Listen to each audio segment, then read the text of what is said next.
Ch.6.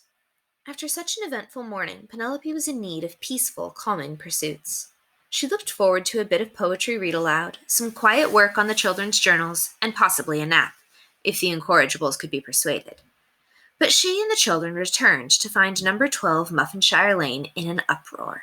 The servants from Ashton Place were frantically cleaning the already spotless house, airing out linens, dusting bric-a-brac, making up beds, sweeping the carpet, polishing woodwork, and otherwise getting things spick and span for the imminent appearance of Lady Constance and Lord Frederick.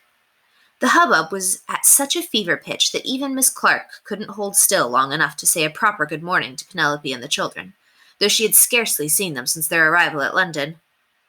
"Ah!" Miss Clark cried as she propelled herself from one task to the next. The way she kept moving as she spoke gave her voice an odd, siren-like quality, as it got louder and softer, depending on whether she was coming or going. "Miss Lumley, where have you been? I thought you and the children must have fallen in the Thames. Well, don't just stand there blocking traffic. Whoops! Restrain yourself, Margaret. If you use that much polish on the floor, we'll have to wear ice skates to shimmy ourselves from room to room." If Penelope had been in a jollier mood, the idea of Miss Clark on a pair of ice skates, gracefully twirling and leaping across a frozen expanse, would have made her struggle not to laugh. As it was, she merely said, "Miss Clark, the children and I are in urgent need of some tea. May we fix it ourselves in the kitchen and bring it upstairs? We'll be sure to stay out of your way." "Fix it yourselves? Bring it upstairs? I should say not. We can't afford any spills. I'll have Margaret carry it up before she polishes a hole in the floor. And mind you don't leave any fingerprints on the banister," Miss Clark called over her shoulder, for she was now whizzing into the dining room. "Lord and Lady Ashton will be here before dinner. How's that silver coming along, Susie? Everything has to be just right." Already she was on her way back. Truly, ice skates would have been a time-saver. "Missed a spot on the ladle, Sue. Oh, Miss Lumley, before I forget, a letter came for you. It's on the tray table by the stair. Careful, Gladys, that's a feather duster, not a cricket bat. Be gentle with the potted plant, or soon it won't have a leaf to call its own." "Frond," Alexander corrected, for the plant in question was in fact a fern, and thus its leaves were properly called fronds. Ordinarily, Penelope would have been very proud of his expertise, but at the word letter, her mind had skipped off on a tangent from which it had not yet returned. "Not only is the General Post Office a handsome building, it's a model of brisk efficiency as well," she thought. "For I only just mailed my letter to Miss Mortimer this morning, and look, the reply has come." The very idea of such prompt, no-nonsense execution of one's responsibilities was so admirably Swinburne-like that Penelope's spirits were quite lifted. As well they should be, for in Miss Penelope Lumley's day, the London post office was nothing if not efficient. Deliveries were made 5 times daily, thanks to a fleet-footed army of postal workers who whisked the mail from here to there before one could say jackrabbit. Affixed with a 1-cent stamp bearing the likeness of Queen Victoria herself, a letter would reach its destination within hours of the time it was sent. Penelope was so dazzled by this marvelous display of postal competence, and for a mere penny, mind you, as long as the letter weighed less than half an ounce, she didn't even notice that the correspondence in her hand was not from Miss Mortimer at all. Only after she had made her way upstairs, set the children to work on their journals, added 2 sugars and a splash of cream to her tea, and given it a stir. To her credit, Margaret had delivered the tea tray without spilling a single drop, and managed a small plate of biscuits, too. Only then did Penelope settle herself into a chair, slit open the envelope, and begin to read. "Dear Miss Lumley, well, it was a treat to meet you and the children. Wanted to tell you I've begun work on several new plays at once. Thanks for all the inspiration. Just a reminder, if you keep the North Star in view and the wind at your back, you'll have no problem at all navigating wherever you please. Cheers. S.H.D." "Why, this is from Simon Harley Dickinson," she exclaimed. Then she clapped her hand over her mouth, for even she didn't fully understand why she would be made so excited by the receipt of this brief correspondence from the wrong person. "Lamawoo happy," Beowulf observed as he dabbed at his watercolors. "New friend," Alexander agreed, pausing to sharpen a pencil. "Simawoo," Cassiopeia chanted absently as she drew. "Simawoo, Simawoo, Simawoo." "Tut-tut, children, that's enough conversation for now. Please attend to your journals." Penelope tucked the letter in her apron pocket and quickly regained her professional composure. on the outside at least. For a few minutes, the scratching of pens and swirling of paintbrushes were the only sound in the tiny makeshift nursery. Then, as Agatha Summerloo says, less talk, more do. Alexander sounded completely serious, and he and his siblings had their heads bent over their work. But it seemed to Penelope that all three of the Incorrigibles were suppressing giggles. She put on her sternest governess face. No doubt Agatha Swanburn did say something along those lines, but whether she did or not, it is advice well worth taking. Now, how are your journal entries about our trip to Buckingham Palace coming along? Do you have any questions about neoclassical architecture, the use of pediments, the practice of primogeniture in the British hereditary monarchy? Penelope knew she was babbling, but she couldn't help it. The unexpected letter from Simon seemed to have made her brain go all fizzy. Done. Alexander put his pencil down and proudly held out the paper to Penelope. At a much larger scale, Alexander had sketched his own childlike version of the type of alpine scenery depicted in the tiny watercolors of the Hixby Guide. His landscape featured a crystal blue lake and a meadow dotted with pretty white flowers, with snow-capped peaks in the distance. The drawing took Penelope by surprise, but she could hardly say she was disappointed, for it was a very charming picture.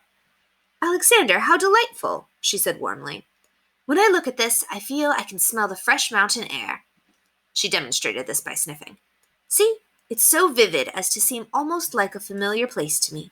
Let's put it somewhere safe to dry. Pleased, Alexander spread the picture on a windowsill and weighed the corners down with books so it wouldn't be blown away. Castlewood done too. Cassiopeia waved her page around, eager to hear her teacher's praise. Penelope took hold of the drawing with a smile that quickly faded, for the child had filled the page with a tall, menacing scribble of brown. It had a white stripe across its middle and what looked like a red shirt above. The figure held up its arms in a most threatening way. Worse, it possessed long, sharp claws that dripped with streaks of red. Was it supposed to be blood? A bear, Cassiopeia explained proudly. Then she held out her arms and stiffened her fingers, just like the claws in the picture. Grr, she growled, showing her teeth. She lurched toward her elder brother with bare arms outstretched. Alexander, playing along, lifted his arms as if it were a musket. Yes, I understand, Penelope interrupted, as she anxiously pressed Alexander's arms down and away. You have drawn a bear, but you were also thinking of the guard's uniform, so the bear is wearing clothes. But it is still a bear, and a frightening one, too. A bear, Cassiopeia agreed. Playfully, she added one last bloodthirsty growl. A bear! Such convincing bear noises, Cassiopeia. If you're not careful, you may well end up on the stage yourself. Now, let's see what Beowulf has done. Penelope was determined to change the subject away from evil bears and dangerous muskets, and she knew Beowulf was quite talented at drawing. By now he had no doubt sketched a scale diagram of the Buckingham Palace's fluted columns and soothing symmetrical figures, with no bloody claws to be seen. At least, that's what Penelope hoped.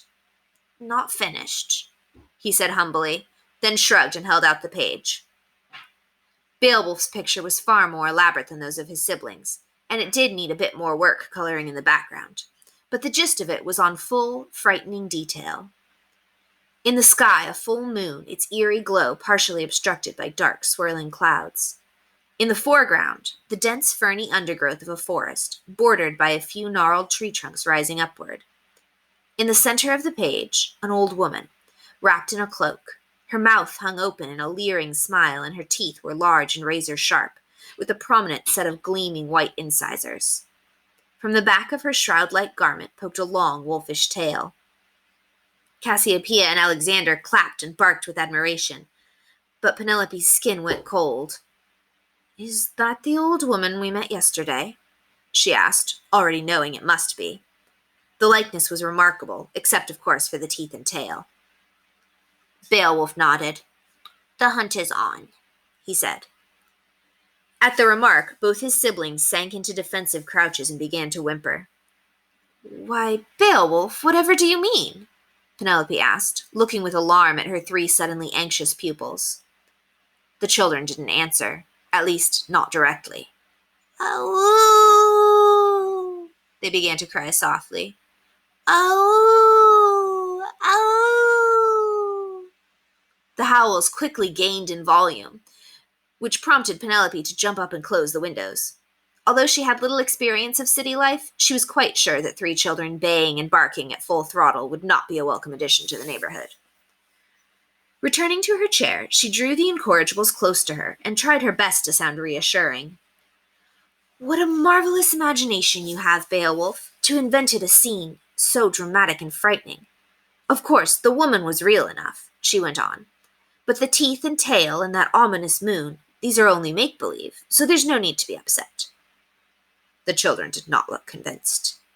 Penelope was about to explain how a journal is a true record of events, and not a collection of alarming fantasies about sharp-toothed women with bristly tails. But something in the children's faces made her stop and ask, Wait, did something unpleasant happen when I left you alone with that strange woman? The hunt is on! The Incorrigibles cried, followed by many urgent howls of "Ow!" Penelope stroked the children's heads and murmured soothing noises. The hunt is on. What a thing for her to say. I should like to ask her what she meant by it, she thought determinedly. Perhaps Mr. Harley Dickinson knows who she is and how she can be reached. After all, she did frequent his neighborhood. I will write to him at once. When the carriage from Ashton Place finally pulled up to the entrance of No. 12 Muffinshire Lane, and old Timothy, the coachman, held open the door, only Lady Constance emerged. Penelope watched from one of the windows upstairs. Was old Timothy friend or foe?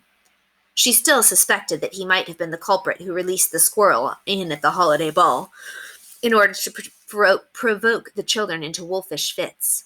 And yet, if not for old Timothy, the 3 Incorrigibles would never have been rescued from the forest of Ashton Place to begin with. Instead, they might have ended up in the same predicament as the many hunting trophies on Lord Frederick's study, with their shining glass eyes and stiff taxidermic poses. Too awful to think about. The servants streamed out from the house like ants to remove Lady Constance's many floral-upholstered trunks from the carriage. The children had worn themselves out with howling and were now quietly practicing their cursive letters. So Penelope opened the window again and listened. Lady Constance's voice carried clearly from the cobblestone streets below. Lord Frederick will be here in time for supper. He has had many acquaintances in the city, and wishes to pay call at his club's accommodations in London before settling in. It is quite understandable. Lady Constance sounded merry in the sort of brightly exaggerated way that made it clear she was trying not to cry, and perhaps not entirely succeeding. Poor Lady Constance, Penelope thought, with a rush of sympathy. Lord Frederick pays scarcely any attention to her. Perhaps that's why she's so ill-tempered so much of the time. This may seem an astute observation for a 15-year-old girl, with no personal experience of marriage to make. As previously mentioned, Penelope had scarcely contacted boys in general, never mind prospective husbands. But she had long ago learned from Dr. Westminster, the Swansburn veterinarian, that some creatures become perfectly miserable when left alone too much, and this misery can easily turn to viciousness. As a result, their caretakers and fellow creatures give them wide berth, which only makes them more lonely, mistrustful, and snappish than before. A great deal of kindness and patience, not to mention quick reflexes and an ample supply of treats, are required to turn a situation like this around without getting badly bitten. Could such a cure be achieved with Lady Constance? If so, Penelope theorized, and if Lady Constance were not so terribly spoiled, but had instead had the benefit of a more Swanburn-like education, she might well turn out to be a perfectly pleasant companion. She and Penelope might even be friends, were it not for the vast difference in their social stations, what with Lady Governess being a lady and Lady Constance being a lady, and Penelope being a lowly governess. Dear me, that's a lot of ifs and might-have-beens, Penelope concluded. But still, if there's no harm in offering a friendly greeting.